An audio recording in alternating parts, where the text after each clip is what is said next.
You're listening to Stories Behind the Songs with Chris Blair. For more information, check out chrisblair.com.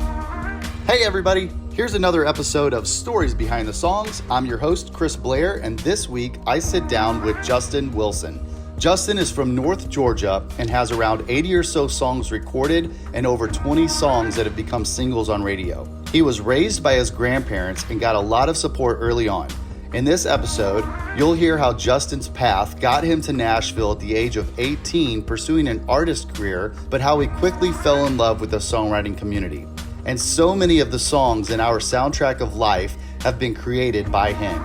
He's written smash songs like Drunk Me for Mitchell Tenpenny, We Went for Randy Houser, Mama's House for Dustin Lynch, Kiss You in the Morning for Michael Ray, and so many more. He's also got cuts with Blake Shelton, Brice, Granger Smith, Morgan Wallen, Craig Campbell, Tyler Farr, Swon Brothers, and so many more. Hear the story behind some of those songs and the story behind a song that you probably have never heard before. You'll also hear how he credits guys like Bobby Pinson and Brett James for helping him along the way, how he continues to bring his A game into every song he sits down to write on a daily basis. Justin and I have known each other for years, and other than being a great songwriter, he has a passion for making people smile, and you'll also hear what choices he has made in life to bring laughter, joy, and smiles to other people's lives. We talk about how I shaved his head a few years ago to raise money for a great cause, and he didn't even hesitate one bit to be a part of it. This is Justin Wilson. Let's get to it. Hey everybody, this is another episode of Stories Behind the Songs. I am Chris Blair, and I'm here with Justin Wilson in the house. What's up? Dude, this is, I've been excited about this. I think I say that every episode, but I am kind of at least a little bit excited for this one. Man, I've been begging to get on this thing for a long time. Since the beginning, I know, man. Absolutely, man. I saw my buddy Matt Rogers on it, and I was like, he can't be on it if I'm not on it, man. I want to get on there. Well, let's go back to the beginning. You're from North Georgia. You're a huge UT football fan, St. Louis Cardinals fan. Dude, go Dogs. Well, I think your audio just cut out as you were talking. Oh, no. Go Dogs.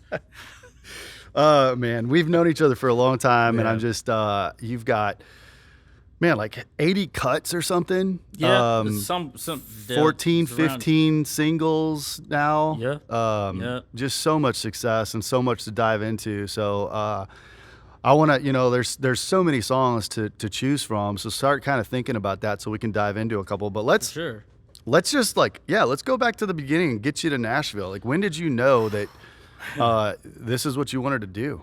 Man, so growing up, I was raised by my grandparents. Yep. And about 14 years old or so, I don't know how or what exactly happened, but somehow I just wound up performing in front of live audiences. And then my grandparents, got behind me and bought an excursion and then put like a little cheesy rap on the excursion. Yeah. Like Justin Tyler Wilson. That's what my full name, and we just started going everywhere to every fair and festival that you could think of. And my grandmother, Shirley, she was my booking agent, and I wound up developing, a little over 100,000 fans this is before all the digital platforms and all that stuff. So this is when people had to put their name, number, and address to be part of the fan club, and it just kind of went from there and snowballed. And I learned about, how to entertain an audience and perform live. And I was singing the karaoke tracks, I didn't know how to write songs yet. And the ones that I did, bless their heart,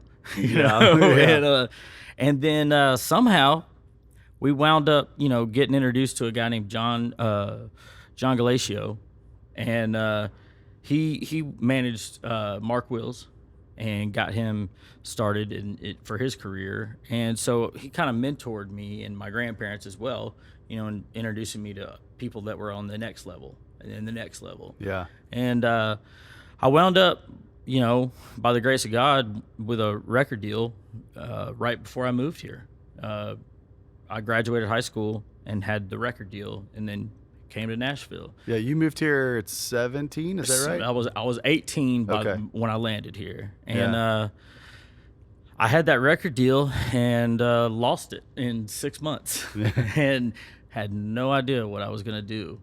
And one thing I knew from that experience was I fell in love with the songwriting community, and it was something that I never even thought about. I never knew that was even an industry part, you know. Yeah. You know, because it's so often, you know, growing up, or anybody really that's outside of this town, when they hear songs, they just assume that the artist writes everything that they hear. Yeah.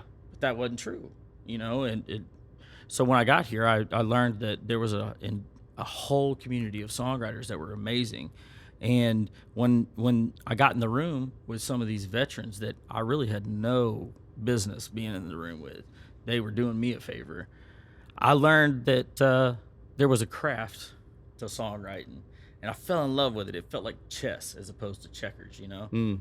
And man, when I experienced that, I was like, wow, these misfits fit me and I fit them, you know. I felt like I had found a family and a purpose, and you know, so I enrolled in Belmont just to stay in town, because I was like, I can't leave this Music Row area.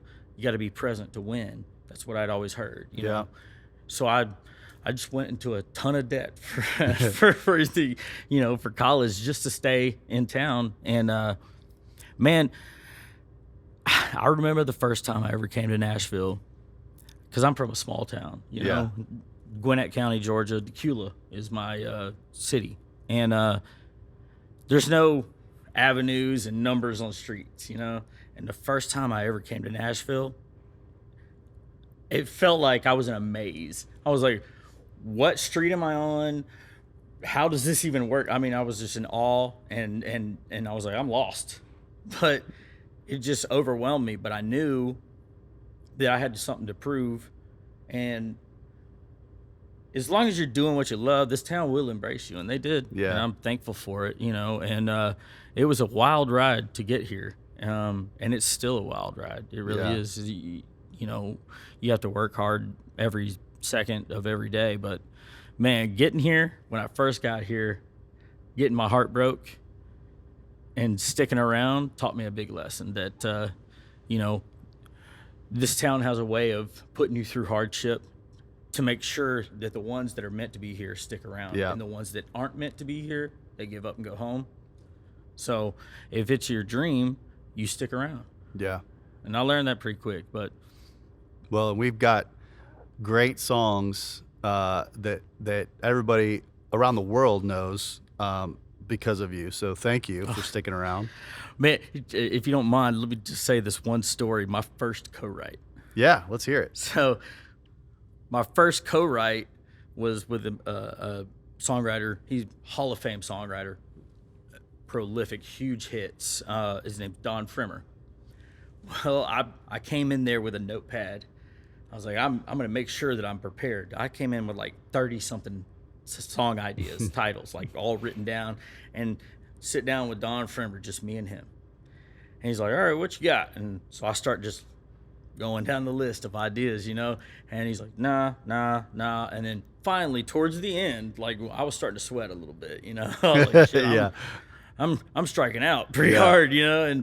And finally he picked one. He's like, that, I love that. And I was like, great. And he goes, you hungry? I was like, yeah, I get it. Let's go to lunch. And he pulls out a $20 bill, slides it across the table, and he goes, I'd like, and he gives me his order, and he goes, just bring it back. And I went, you're not going with me? But I mean, at the time, I'm 18 years old. I'm just a kid, you know? Yeah. And so I went, picked it up, and came back. And when I walked into the room with him, his lunch and mine, he slides a piece of paper full of the entire lyric. And he goes, here you go. Go put some music to this. And I don't say this story as a slight towards him at all. Yeah. I say it as a, wow, this is the big leagues. And I didn't know how to respond. I was like, damn, I got to put some music to this, because I just got taught a lesson by a pro. Yeah. I want to be a pro. And it was my first introduction, and that fueled my fire. Yeah. Because I was like, man, you got to pay attention to this. You know, like, you can't just fly by the seat of your pants when it comes to writing a song when there's people like that out there. Right. You know, so it was a cool introduction, but it also pissed me off a little bit. Just as a cocky little 18-year-old kid, I was like, how dare he? Yeah. But when I actually read through the lyric, I went, damn. That's how you write a song. Oh, well, I mean, the first time we wrote together, you made me go get lunch. So what are you talking? Yeah, you know, but I had to pay for it, which is crazy, man. Okay, so like after that, like, I mean, you probably walked out of that room just going like, man, like, what just happened? Very much so, yeah. So, I mean, did it end up being a good song? Did you go put music to it? And I did. Like, you know, nothing happened with the song, obviously, but I put music to it because I was being challenged. Is the way I looked at it. Yeah. You know, like, I got to respect him for writing all this and going through the thought process of it. I need to respect that and put the same kind of effort towards putting music behind it, you know? Yeah. Because if you don't put your full effort into something, you're selling yourself short. Yeah. But you're also selling everybody else short as well. Yeah. And I can't live with myself like that. So it was a learning experience, but it prepared me for how to go forward. A tough write like that. Yeah.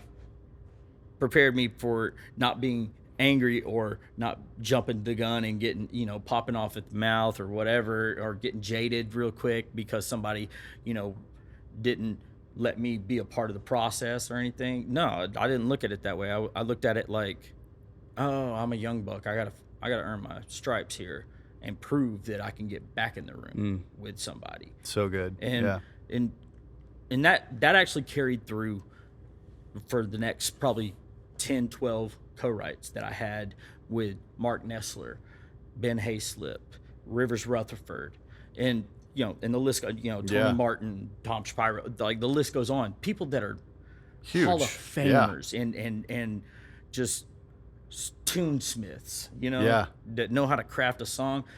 It taught me the lesson of bring my A game, be prepared, and earn a second right with those guys. Yeah.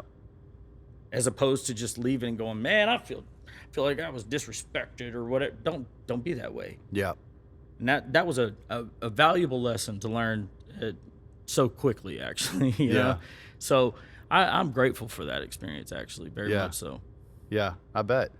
So so then what happened after that? Like when did you you know, start to get heard around town that led to your first publishing deal? Man, so after I'd lost my record deal, which was I had an offer from RCA when Joe Galante was there, and Renee Bell, and then John Grady and Mark Wright were running Sony at the time. This is like 02, 03, you know? And we said no to RCA and said yes to Sony, and then about 6-7 months later, they merged. And Joe came out on top to run all of it, and you can't, writing's on the wall. You can't say no to a person and they wind up taking over where you said yes. Yeah, you're out, you know, or whatever. And so once that was gone, I was like, man, I got to go to Belmont because I got to stay in town. I could have went to MTSU, but I didn't want to even be 30 minutes outside of town. I wanted to be in it. And I scheduled my classes around the songwriting times, you know, like I'd do night classes and so on and so forth. So I, just in case somebody wanted to write, you know, and so I did that for my entire stay at Belmont, but I wound up getting a publishing deal right before I graduated at Belmont. And it was at Stage 3 Music, which was run by Tim Hunzy and Missy Roberts.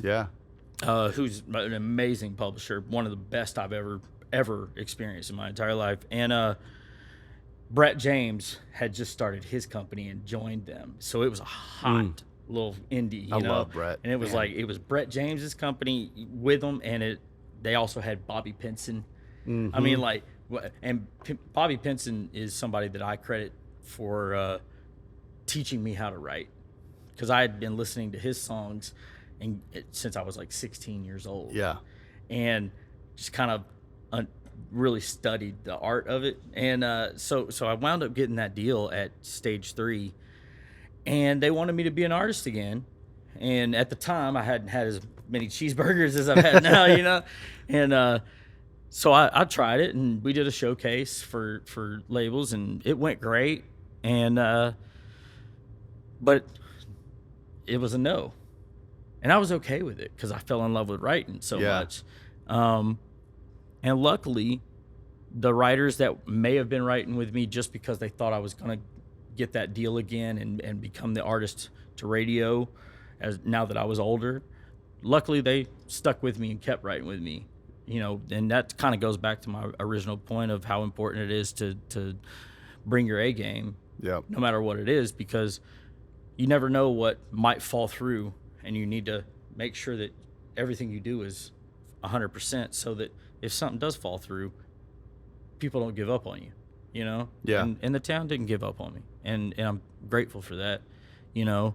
And, man, I don't know if I could have had a better, you know, teacher as Missy and Tim Hunzy. You know, one of the first things that I've always carried with me was something that Tim Hunzy told me. He said, hey, man, one of these days you think you have it figured out what your sound is and what your style is, but come to me after you think you've had it figured out 3 times, because by then the light switch will come on and it just happens, and you can't explain it. And then he sat me down and he said, also, you need to understand, I've never met a single person that is a creative side of this industry that isn't running from something. And that's such a weird statement to say. And I sat back and I was like, what do you mean? And he goes, just think about it. And all of a sudden I just went, oh my God, he's right. Because I had shitty parents, wonderful grandparents. Saved my life. Wonderful. But there was a void, and I was just an unexplainable thing. And I don't know a single writer or artist that doesn't have something like that's driving them, that's like they're searching to fill a void. So they're running from and towards something. They're running from a hometown. They're running from, you know, just feeling like an outsider. Or they're running, just all kinds of things. But they run from something and land here. Because creatives are weird. We are. We're strange. We're so weird, dude. Yeah, we are. I mean, but it was something that made an impact to me, because it really solidified understanding how to have a connection in this town. That's so good, man. I hadn't really thought about it like that, but yeah, my brain is spinning just thinking about like everybody I write with. And it's like, you know, not like, oh, everybody in the writing industry has got a problem, right? It's not that, not but it's problems. like but it is. It's like, it's what are you trying to fill, and what it like, and it is almost, I've said this before, but writing is almost like therapy. You know, you go in a room and you can talk about all those deepest, darkest things that you may be running from, or you've experienced, or whatever, or what's going on in the world today that's happy or whatever. Like, but you get to talk about those and put pen to paper and create something. I mean, the way I kind of look at it now is just think about the industry of being a songwriter or an artist. Yeah. You got to be crazy to want to do that. Yeah. To just pack up and come to town and chase that, because it's the most risky industry and career that I can imagine, because it's not up to you. You could write the greatest song ever. Like, say I wrote Amazed. All right, one of the greatest love songs in our genre ever. Say I wrote Amazed, but when I wrote it and I turn in the demo and my publisher goes and pitches it and plays it for, you know, a manager or an artist or an A&R person. Well, say that A&R person just found out they got cheated on last night. And they woke up that morning. Last thing on the whole planet they want to hear is a great love song. Yep. So it starts and they go, pass. Well, then the greatest love song ever written, whatever it is. Does it go to Richie McDonald? Never makes it. Yeah. No one ever hears it. that's how risky and this industry is, because it's not how, like, you want to do the best you can every day, but at the end of it all, it's all up to the public and other people's opinion. You got to get past the gate, and then everybody has to like it. Yeah. It's not really up to you. You just have to present the best thing. Here's the best piece of chocolate, along with a whole bunch of other ones. Yeah. And you have no idea if they're going to like the worst one or the middle one or the best one ever made. You have no idea. Yeah. You know? And so you have to be crazy to do this. Yeah. And that's kind of how I think about the whole running from something. Is not just about problems. It's you're running from something and also running to something. Yeah. Because otherwise you're just running in place. Victoria Shaw said, if you are doing this because you love it, do it. If you don't absolutely love it, go home. You know, something like that. And it's like, I mean, and what you were talking about earlier of like, you know, just building that thick skin and like just, you know, working hard. And, you know, that's what it's all about. Like, you got to come and give your A game, like you said, every single day, and know that whatever you write is going to be subjective to who that person that's listening to say yes or no. Let's pitch this. But you do it enough times, and yeah, hopefully it works. Yeah, and it has for you. So like, for me personally, I don't have a plan B. Yeah, there is no backup for me. Like, you know, I've got a 4-year degree, but there was a 6-8 month period of time after my second publishing deal that I couldn't get one, and I was applying for jobs at Kohl's during Christmas. You know, like, shit. I mean, if you've ever been into a Kohl's at Christmas, there's boxes and shit everywhere. Yeah, I can pick that up. You know, I can clean it up for you. Couldn't get hired. Couldn't get hired at Kroger. I'm not, you know, bread and pickles in the same bag. No, thank you. I know how to not do that. Couldn't get hired at Kroger. I mean, and I'm like, what do? I have no plan B. And I got lucky to get a publishing deal right after that. But at the time, I was scared to death. What am I going to do? How can I be a good man, a good husband, or, you know, someone? How can I take care of even my own life? Yeah. You know, I was scared, man. My pawpaw, my granddad, that's what I call him, pawpaw. All he cared about is his grandson gonna be able to pay his taxes, pay the bills. You know, he just wanted me to be all right. And so when I had to tell him I'm not gonna be an artist, I want to be a writer, he didn't understand that. It's such a weird industry. Yeah. You know, and it upset him. But the only reason it really upset him was because he just wanted to know if I was going to be okay. Yeah, because he loves you. Exactly. And I respect that. But it was such a risk to do that. But not having a backup plan really makes you – it separates the men from the boys and the girls from the women. You know what I mean? Like, I mean, it's – what are you going to come out fighting, or are you going to get knocked out? And I came out swinging, and it wound up my first number one. I wrote it with it was me and Michael White, a song called "Kiss You in the Morning," and Michael Ray, right? Michael Ray, yeah, yep. And it went number one. It was the number 8 most played song of the year that year. I think it was 2015. And at the time, I was driving a PT Cruiser, and I feel like there's a whole story behind that, but keep going. So I'm in a PT Cruiser, and about 3 days before it went number one, I was taking a turn in the PT Cruiser, and the timing belt popped. I didn't even know that a 4-cylinder could have a timing belt, but apparently, whatever that is, it popped, and I was going slow enough that it didn't blow up the whole damn engine. It just bent the pistons. Well, what that means is I couldn't stop at a red light. I couldn't stop in traffic. I couldn't stop at a stop sign without my PT Cruiser cutting off. So I leave a co-write the day that my song is number one, and I had yet to hear my song "Kiss You in the Morning" played on the radio. Okay. I hop in the PT Cruiser, turn it on. I'm going home.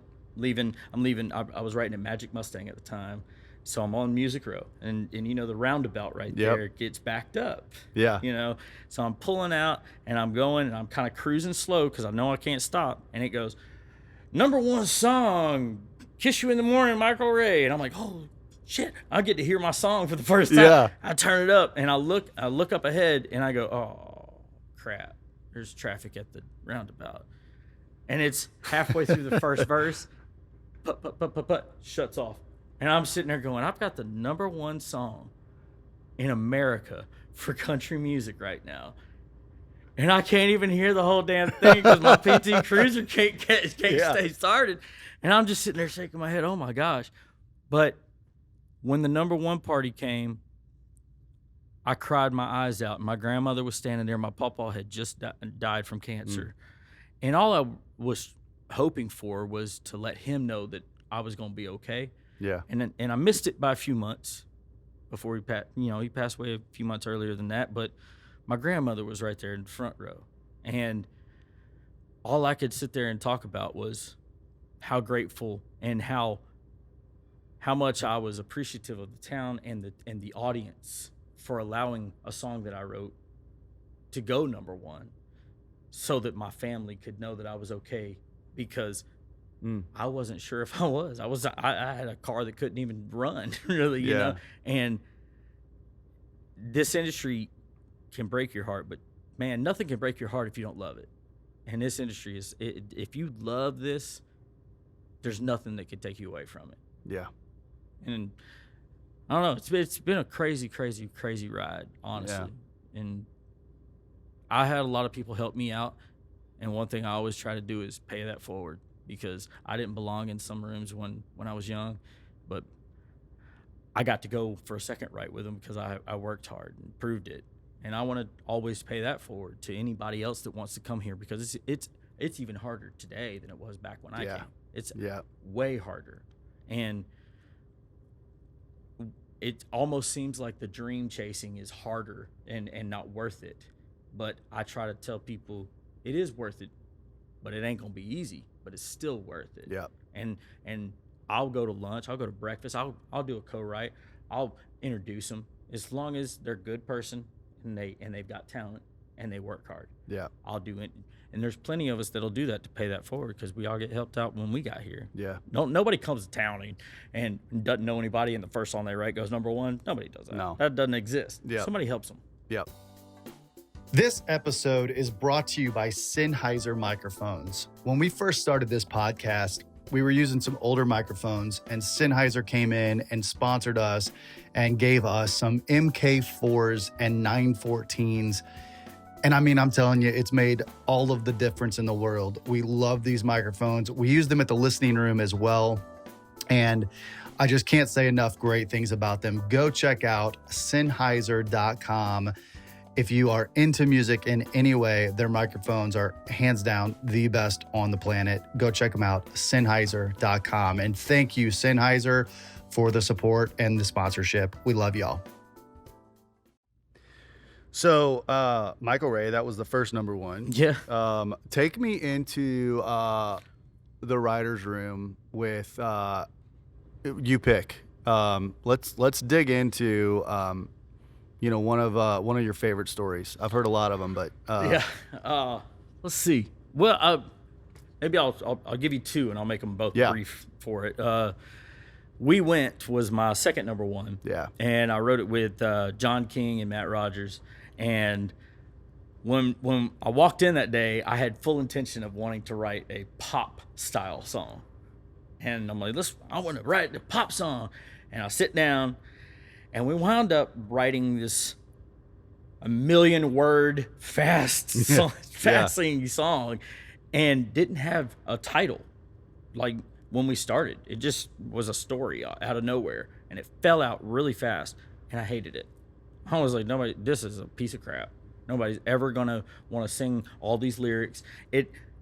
We picked the title We Went because when we were finished writing the song, we were like, what do we call it? And I was like, well, what do we say the most? And I read down all the lyrics, and I'm like, well, we say we went more than anything else, so I guess we'll just call it We Went. And that's how much I didn't give a crap about the song. Yeah. I was like, hell, who cares? Nobody's ever going to hear it.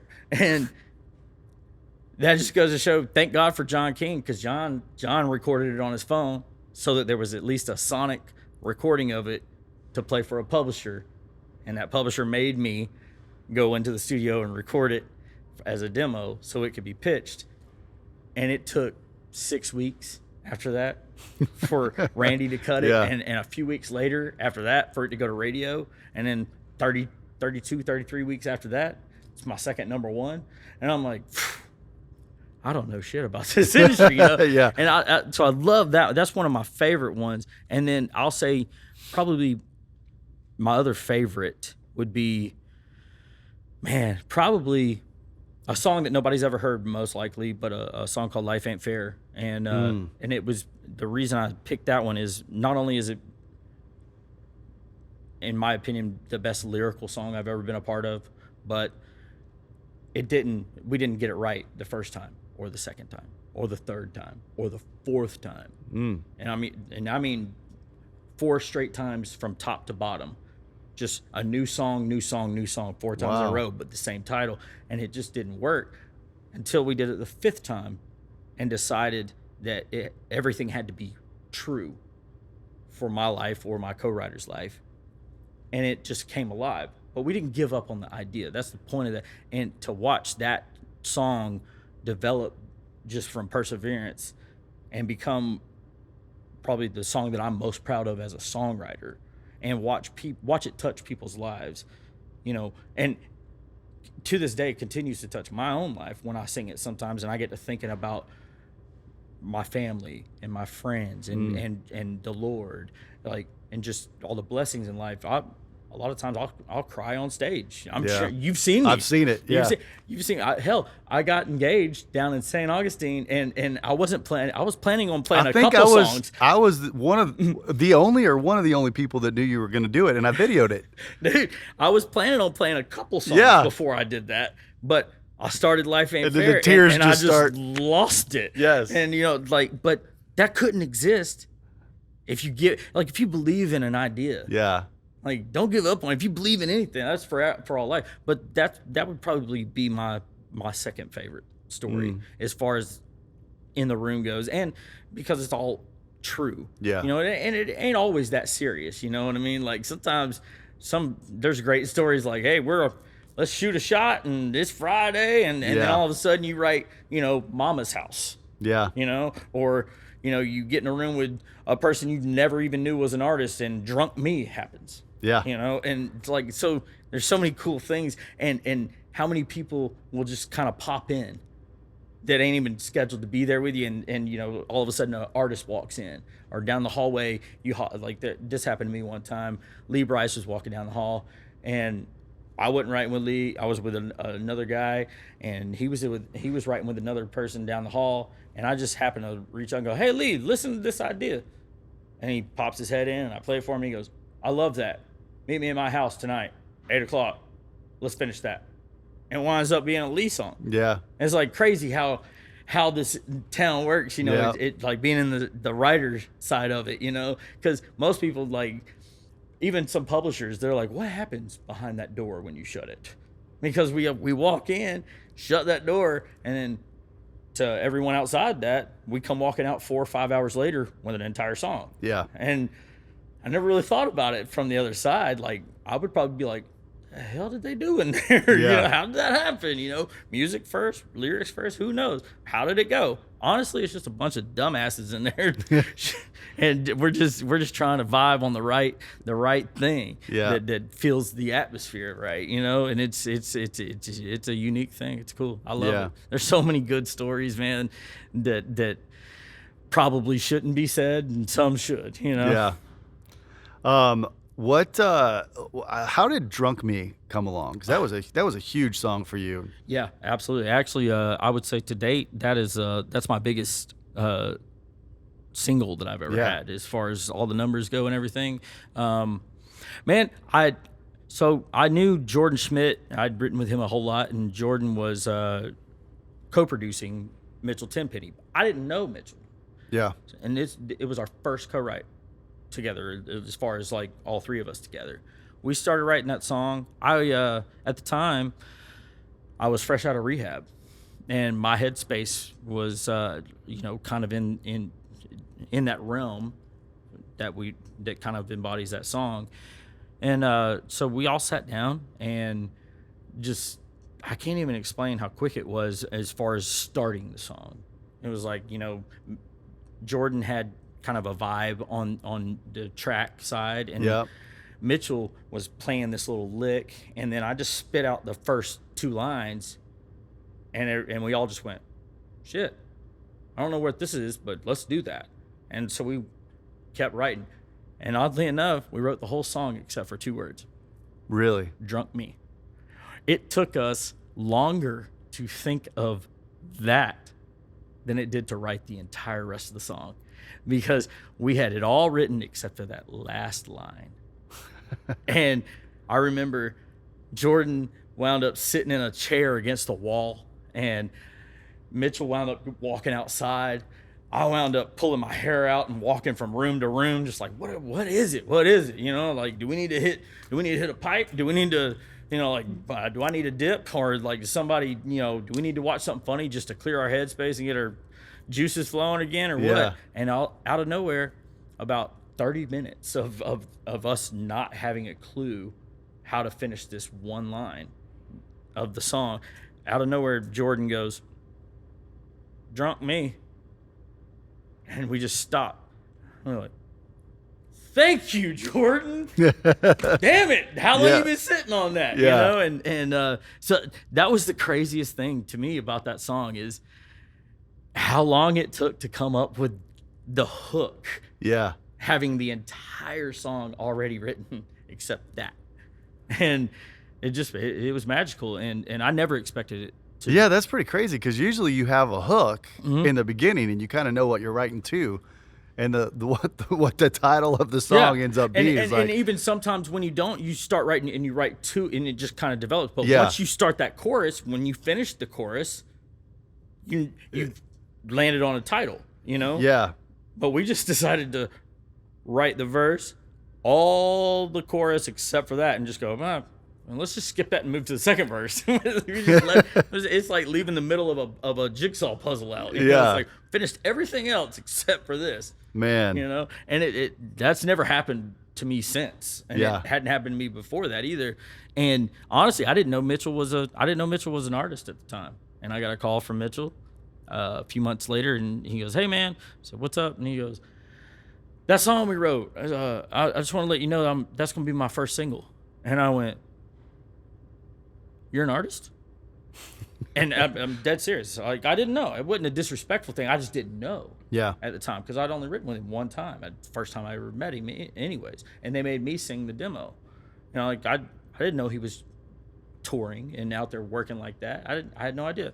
And he goes, yeah, it's going to be my first single. And he's like, hell yes, I'm an artist. Don't you pay attention? And I was like, apparently not. Yeah. And I tried to talk him out of it. And I was like, are you sure?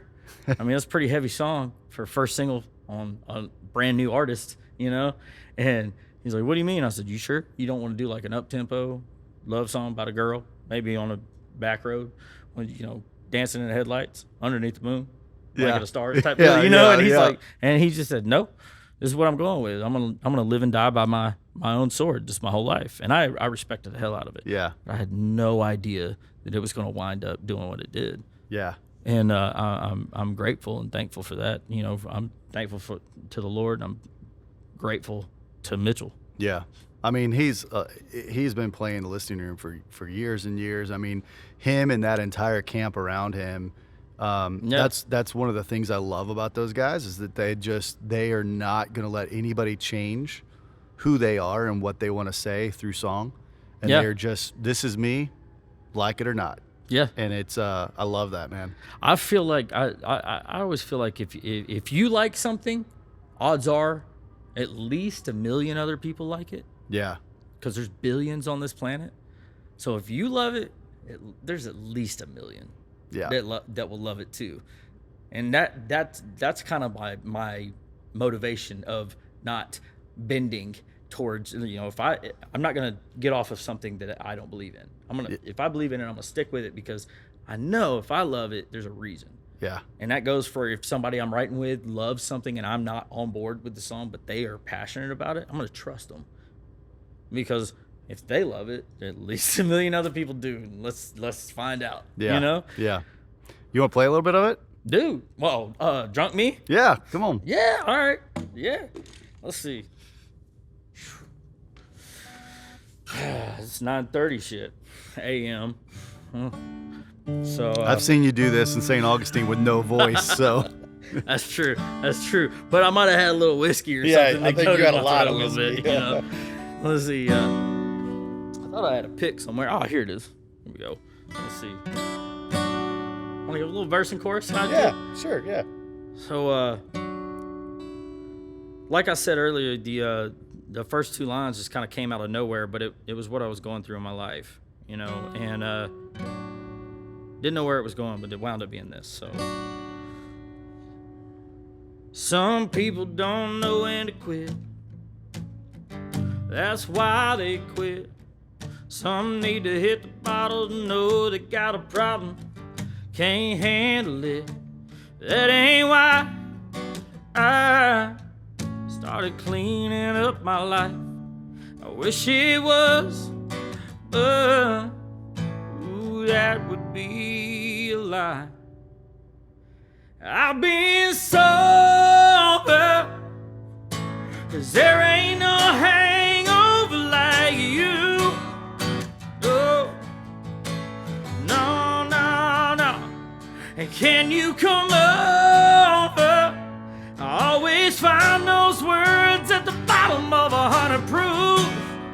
Yeah, girl, every time you do, I just end up head all messed up like the sheets where we made love.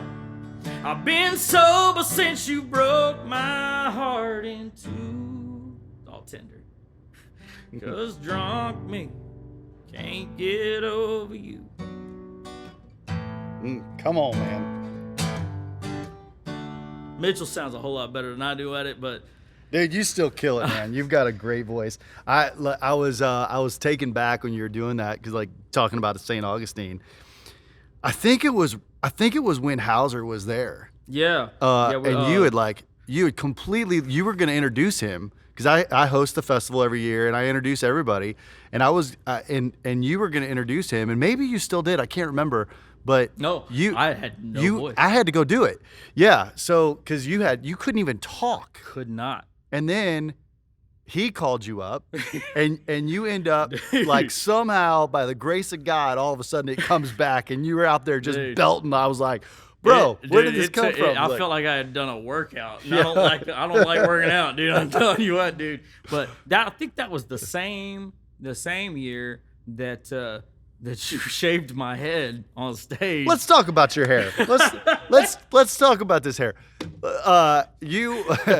Before we even get there, let's go back. When did the color start? You know what? I actually do have a reason for that. I watched a video, or just a random video that was on my feed. I think it might have been on Facebook at the time, years ago, and it was a video of an old man talking about how contagious a smile is. And the story was, he walked out of a store, and there was two girls across the street that were laughing. He had no idea why, but when he walked out, he saw that, and the girl saw him walk out, and she was laughing with a smile, and it just made him smile. And so he took his left to walk down the street to his car, and when he did that, there was another guy coming around the corner. And his smile from her, that guy sees his smile, and then he smiles. And that's what this whole video was about. And it was this beautiful story about how contagious a smile is and what it can do. And that resonated with me so much. And all I could think about is, man, I want to bring joy to people's lives any way I can. And I'm a very, loud and outspoken and flamboyant person, but I'm a very loving, empathetic person. I want people to win. I'm a fan of others. Yeah. And I think about how Jesus preached, and just for me and my faith, I want to live by those principles. Yeah. And I don't care if you're laughing at me or if you're laughing with me, at least you're laughing. If I can give you a reason to smile or chuckle, great. Or take your mind off of something that you might be going through, just be like, damn, look at that dude, you know, with his beads or chains and this weird hair, you know, or whatever. Great. I love it. I'm okay with that. I love that. That's my purpose behind it, is also to just be you. And to me, I do it to be noticed. Yes, I do, because I like it. Yeah. You know, I do. I like it. But the true reason behind that is I do it because I want people to take a break from their own life. Yeah. And just enjoy laughing at me or with me. I don't care. Yeah. You know, and that's really why I have, you know, the blue hair right now. Yeah. That was supposed to be purple, but it didn't work out. Yeah. You know, and you know, that's why I do those things, because it makes me happy, and it gets me out of my own box, because it showed me what true confidence was. The first time I did color my hair, it was bright fire engine red. Yeah. Oh, And I remember. and I had to go home and see my grandmother, and I didn't know what. I mean, I was like shaking in my boots. Yeah, what happened? Did she smile or laugh? Eventually? I think it was more of an eye roll and like a smirkish and kind of like a, oh my God, what, are you okay? You know, that kind what of thing. Did Justin do now? Yeah, like, oh goodness, the big city's done got to you, Yeah, you know, or something, yeah. you know. But what it did was it gave me more confidence to be myself. Yeah. And so it's like I do it because now it's just easy. Now I'm looking for stranger ways to do it. Yeah. You know, but initially, man, that's why I do things like that. Is I just want to bring joy to somebody. I don't care if it's at me or with me. Yeah. I mean, we've known each other I don't even know how many years now, a long time, but you know, that's one of the first things that I loved about you, is that you're so talented in what you do. But more importantly, it's the person inside, and thank you. That love to make everybody else happy and just bring joy. And going back to St. Augustine, we found out about this nonprofit that needed help. Yeah. And I pulled you. Yeah. And I pulled you aside, and I was like, "Hey, I've got this idea. Will you let me shave your head?" And I don't even think you thought a second about it. You were I was like, hell yeah. Yeah, and I lied to you. I lied to you, and I said, I've got clippers. And you were like, why would you have clippers in St. Augustine, first of all? But I was like, I've got clippers. I'm going to shave your head, and we're going to raise money. And you were like, immediately, okay. Absolutely. And then I had to get on the phone and get one of the drivers. I was like, hey, you got to take me to find some clippers. And I drove to like 3 different stores. And I was like, I have an hour in between these sets, and I've got to be back on stage to introduce the next round. I got to go find clippers. And we went to 3 stores, and I finally like found them at like a CSB or something, Sure. CVS. And I get back, and then I call you up, and I'm like, all right. I'm sitting on a stool. Yeah. And I'm like, we're gonna raise money, and we're everybody's like Absolutely. chipping in. And for everybody out there listening, I wish we had a video. There may be somewhere out there, but we raise a good amount of money, a really good amount of money. We raised $10,000. Yeah. Well, but that was at the end. We like when we first did first night. Yeah, the first night was about. You thought that was it. Yeah, and I think didn't know y'all were gonna do what you did. We were about halfway there. Dirty. And I was like, I think we can do more. But I didn't tell you that. And I'm standing behind Justin, and I take the clippers, and I start in the middle of the back of your head, and I come straight up over the top. All like just a line to your skin.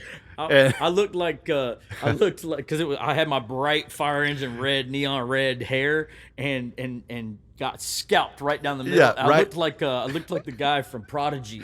Yes, you know, yes. The lead singer from Prodigy, dude. It was like here, or like Bozo the Clown, right, or whatever. And I didn't say a word. I just reached down and I unplugged the clippers, and I get in the mic, and you're like, whoa. And I'm like, all right, guys, we did good. Come back tomorrow night. We're going to see how much we can raise. Like, and then we'll finish this off. No, wait, you're missing one point. You also said, you better bring your wallet. You better bring your money if you want him to have to walk around all day Yes. tomorrow That's right. with That's this, right. with no hat. Yeah. And I just went with you, man. And I was you like, did hey, it. man, if it's to raise money for a good cause to go for something, I was like, whatever, who cares? Yeah. I may not ever see these people again, and if I do, they're gonna fucking remember me. Yep. You know what Yep. I mean? And we did. We raised Y'all did me dirty, $10,000. Y'all did me dirty. I did not know y'all were gonna do that. I knew. And as calm and agreeing as I was, when y'all did that to me, I was like, "Are you kidding me? I've got to do this." And like, I can't say no now. You've got me painted into No, a as soon as you corner. said yes, I'm on the phone. I'm like, I need a driver right now. Man, that was embarrassing as shit. There ain't no way around it, man. The next day, all morning and afternoon, having to walk around and see people that didn't even know there was a songwriter festival going on. But you know what? Like, going back to like who you are as a person, you didn't second guess it. Well, you may have second guessed it, but you still did it.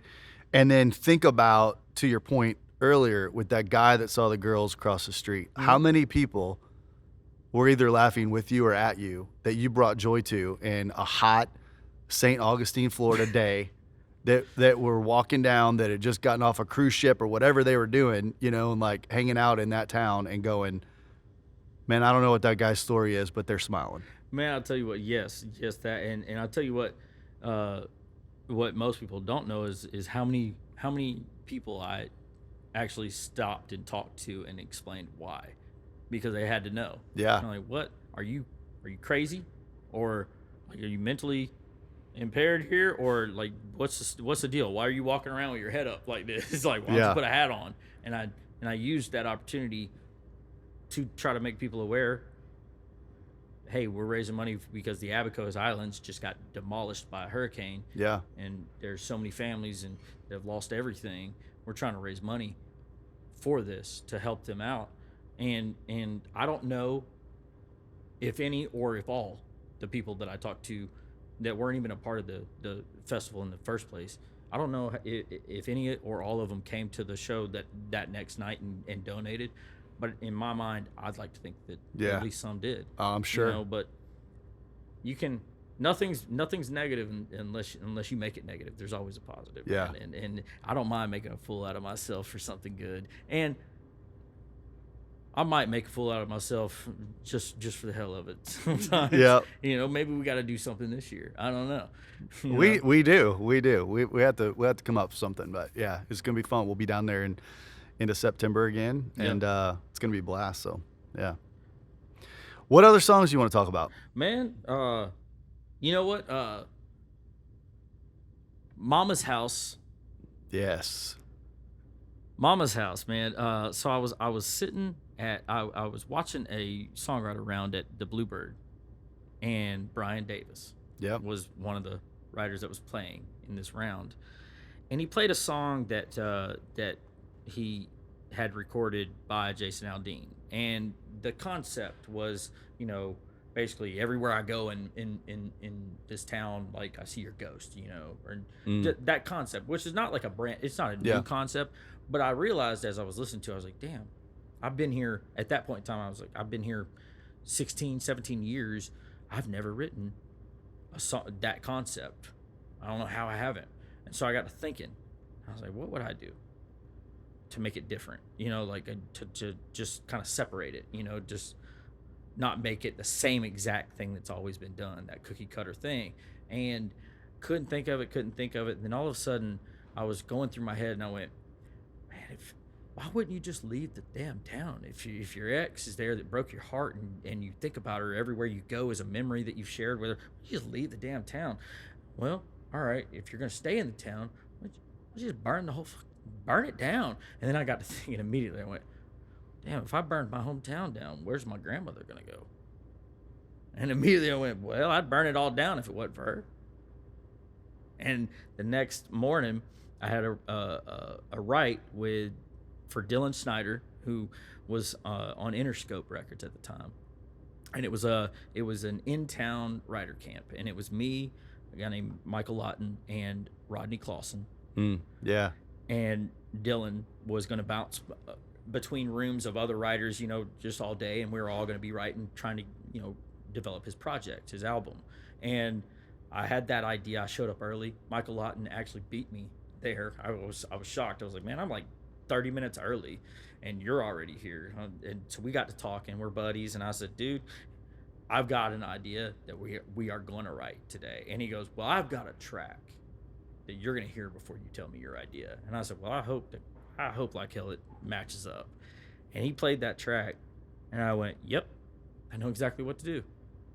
And Rodney shows up, Dylan gets there, we start the song, and immediately the way we started the song was, let's write it like it's a video. Write the music video. Write the 3.5-minute screenplay. Right? And just visualize the damn video and just write what you see. And we started, and when that song was done, I was like, holy crap, this is a special hook. This is one that sticks out, stands out above the rest. And I had a great thing happen when the song came out on Dustin Lynch and it hit radio. I got a text message from Ashley Gorley out of the blue. And I've known Ashley Gorley, for those that may not know him, he'll go down in history as the greatest, most successful, prolific songwriter in the history. He's incredible. I mean, he's got, I think he's 30, 40, yeah. 50 something number ones. I mean, at one point in time, he had 5 songs in the top 10 at the same time. And he's our age. Yeah. He was an adjunct professor at Belmont. My junior year, he was teaching class, and I heard about him. And I didn't take I wasn't part of his class, but I walked into his class just to shake his hand and say, hey, my name's Justin. I'm a big fan. I just want to let you know, one of these days, we're going to be right together. And I was a student at Belmont, and then I walked out. And he remembers this. And I got a text message from him, and all it said was, Mama's house, exclamation, and it said, what a hook. And that hit me in such a way, because back when I was telling the story about how I couldn't get a publishing deal and I was applying for jobs and couldn't get hired anywhere, I had given him a CD of 10, 11 songs to see if he, wanted to sign me to his company. And so I never heard back from him for about a week. And so I called him and I said, hey man, just want to touch base. Did you get a chance to listen to that? And he gave me the most harsh truth that I needed to hear, because it was honest and it was true and it was his opinion. And he said, man, I did. And what I hear is somebody that knows how to write songs, but is not writing songs on the A side. They're writing great B sides. And at the time I was like huffing and puffing mad when I got off the phone. I didn't say, I was like, all right, thank you, appreciate it. And I hung up and I was so mad.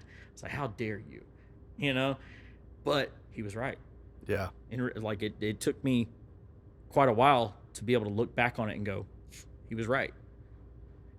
So to get that text out of the blue, him saying, damn, what a hook, was just remarkable to me. It was like, I can't tell you if there would be another person in town that could give me something like that. It just matters. So that's always going to be that song's always going to matter to me like that. Yeah. Can we hear a little bit of it? Oh man, let's see. Maybe I haven't played that in like, golly, man. Let's see. I'd burn this whole town down. Golly, man, what is it? I haven't played this song. I put you on the spot. I know. You did, man. I wasn't prepared, man. Like, golly. Let's see. I burn this whole town down, pick a spot. No, I don't know. I can't remember it right now. Dude, you put me on the spot like that, and I feel so terrible now for that, dude. That's all right. Dang it, man. Shoot. Sorry, everybody out there, but it happens sometimes. Shoot. Man, God, I feel bad for that. I'm sorry. No, you're good, man. I mean, yeah, that is, Ashley is such a great writer, and he's so respected in town, and to get a text like that, I'm sure just, man. It was, and he doesn't even, I've never told him about the impact of that and how much I appreciate it and what it did for me, just, personally. I've never told him that, but I'm gonna tag him in this episode. So Ashley, the thing about Ashley is there's another thing about him is that he's a great human being. And very strong in his faith. He's got great morals and he helps people out. And he really does. And yeah, he is one hell of a writer. Yeah. And really, really knows how to do the business and the creative at the same time. And, he's just one of those guys that you really want to try to be like, or at least maybe one of your kids could be like. Yeah. So yeah, I'll never forget that ever. My wife is on the board of a nonprofit called Seed, and they help bring kids out of slums and poverty in India. Oh wow!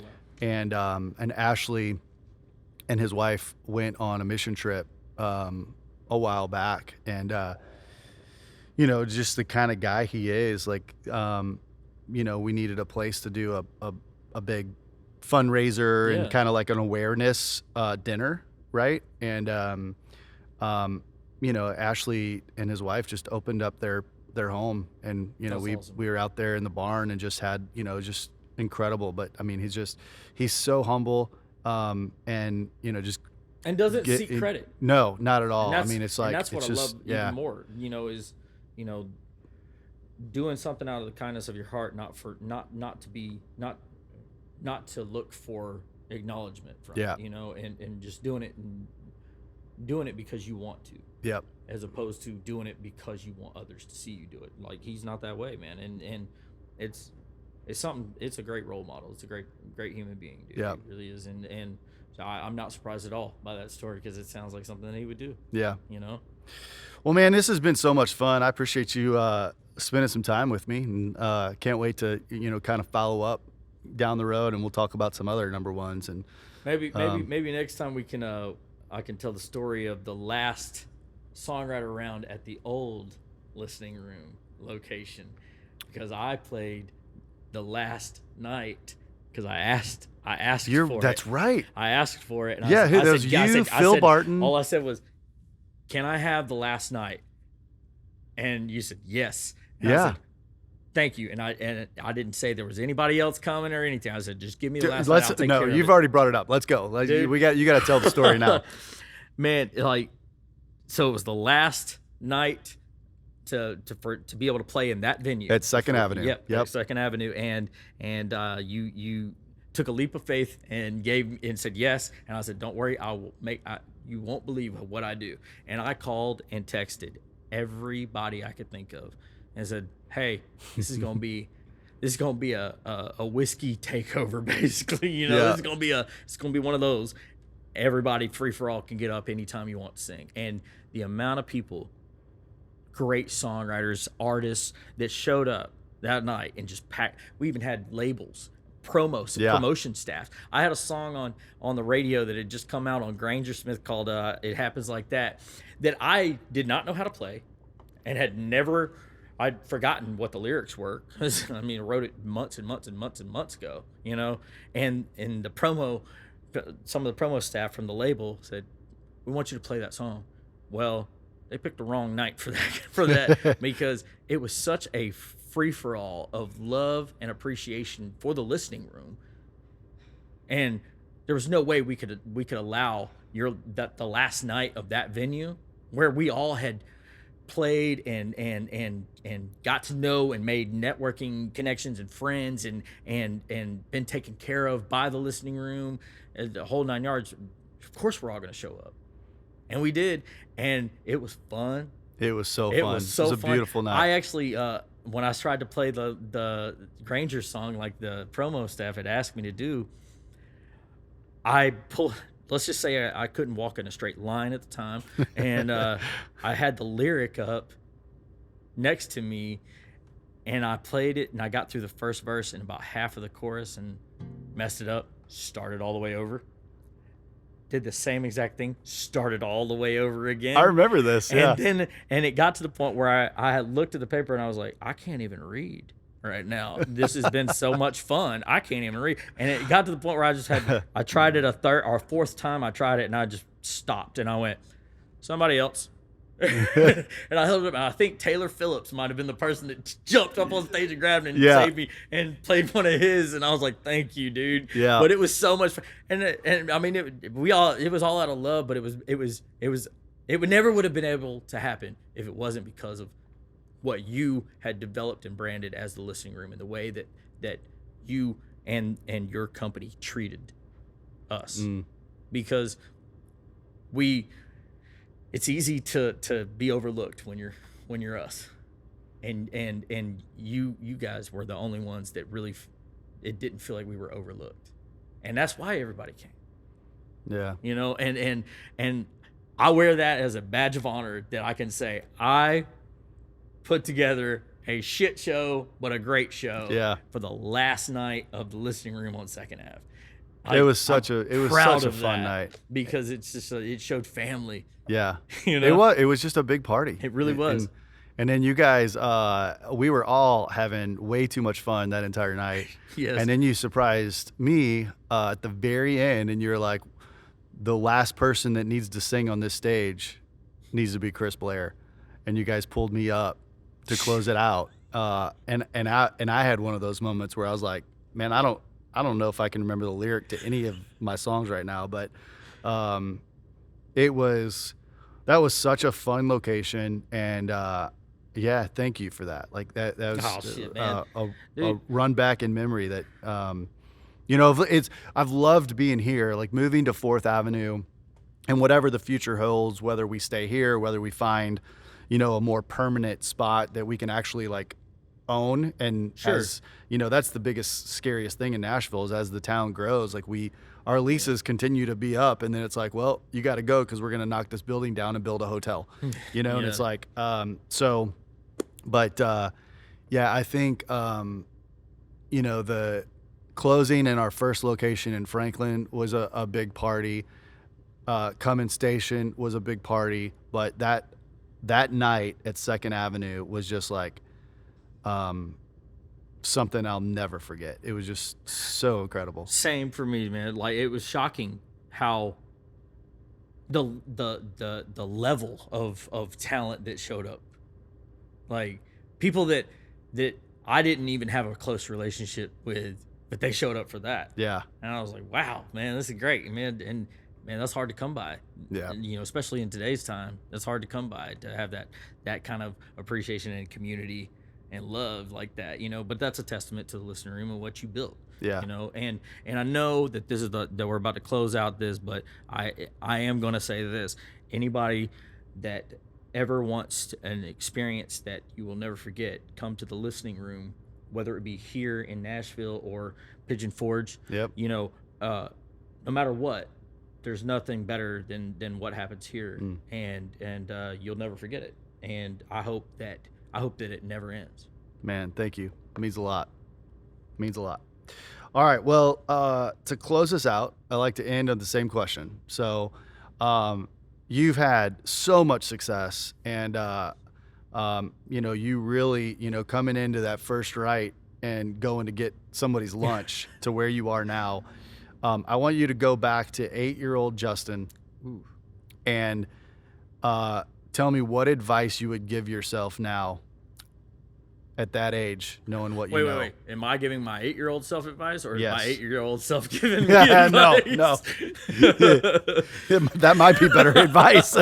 Man, 8-year-old me, if I was giving myself advice, if I had that chance now, and it may not be the most popular thing to say. It's not. It probably wouldn't have anything to do with music. My advice would be,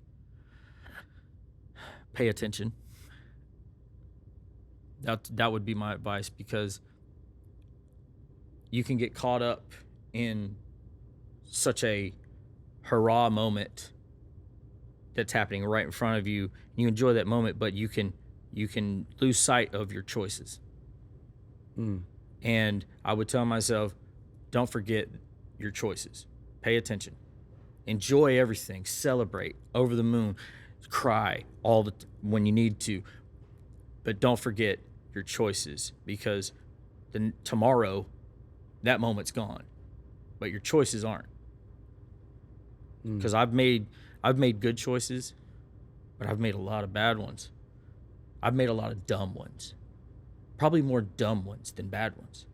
And by dumb, I mean like things that hurt other people or hurt me, or setbacks, you know? Yeah. Or letdowns, you know, but those are all, because a lot of those would be because I'm not thinking about my choices. I'm thinking about others. I'm not thinking about my choices. And that I would tell my 8-year-old self, pay attention to your choices. Make sure that you are aware of what you're doing and why. And my 8-year-old self would be like, can I have a Capri Sun? Yeah. You know? Yeah. But that's what I would say. And honest to goodness, man, I wish if I could go back, I would to that. Man, I love you, brother. Love you, man. This has been fun. I appreciate it. We'll do it again soon. Thank you, brother. This has been another episode of Stories Behind the Songs with Justin Wilson, and you guys can check out all the links in the liner notes. You need to pay attention. Pay attention to the songs that he has written. Go follow him and become a fan like I am. We'll see you next time.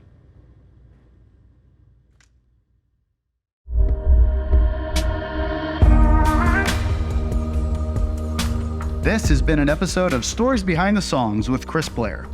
For more information after the show, head over to chrisblair.com. That's where you can find information on these episodes, trailer notes, video links, all kinds of great stuff. Also, make sure to leave us a great rating on iTunes. Like and follow us on Spotify, YouTube, wherever you listen to podcasts. Leave us a comment. Let us know what you think. I really hope that you think this show is awesome, and we really appreciate the love and support. I promise to keep gathering great content and continuing to sit down with more amazing songwriters and artists as we grow. Thanks so much for listening. Thanks for the support. We'll see you next time.